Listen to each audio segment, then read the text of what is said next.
So yes, I am aware that I'm late to this update and that it came out like 3 weeks ago. I can't even tell. But I still want to talk about why it's amazing using Color Fury because I know about it for some reason.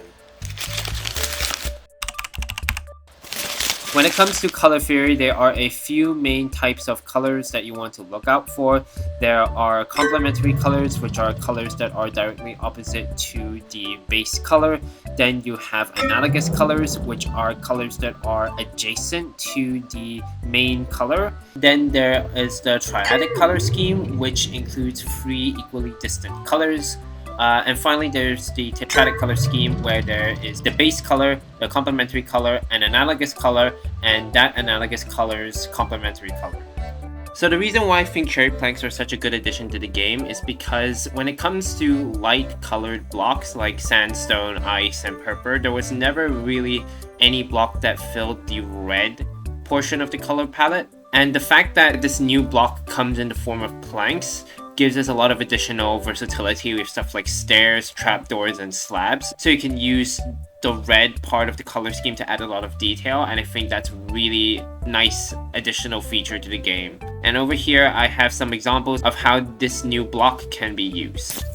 So the good thing about green being the complementary color of red or pink is that it's good for Christmas. But the second thing is that all you have to do is literally slam foliage everywhere on your build. But this build also showcases how cherry planks work with other red blocks like mangrove. Spruce logs are also sort of a reddish dark brown. And then obviously for the foundation, I use green to make it stand out from the main body of the build, as well as a bunch of other details like potted plants and leaves.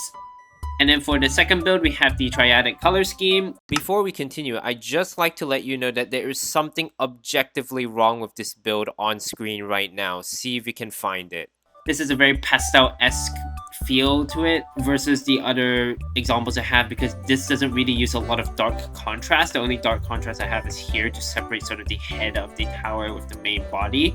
I think this is also a really good example of how colors can be used to divide the build into certain parts. For example, we have the body, the main body, which is blue. We have the tower, which is red, and then we have the roof, which is yellow.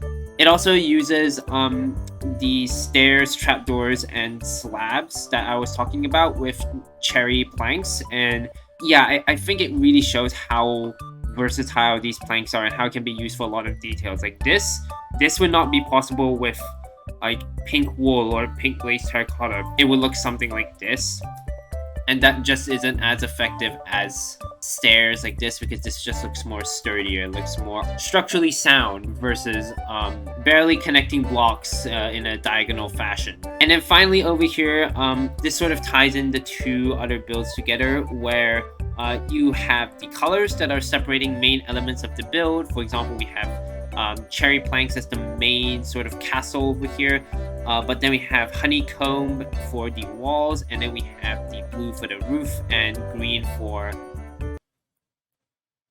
what's this part of the castle called? I have no idea, but we have green for vat. So even from a far away distance, you can see how all the colors sort of accentuate the different parts of the castle. And not to mention that we can also pair these pale looking colors with darker colors as well to give the build more depth.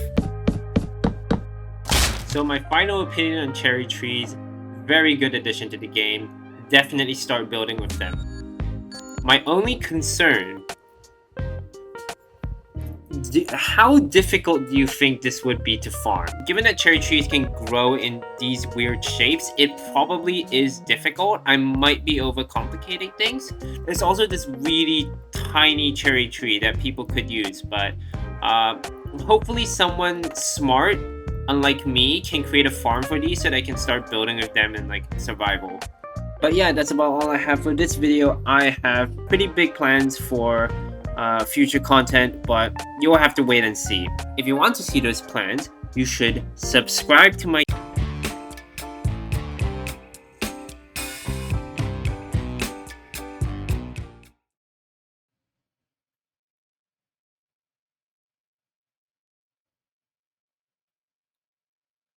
No!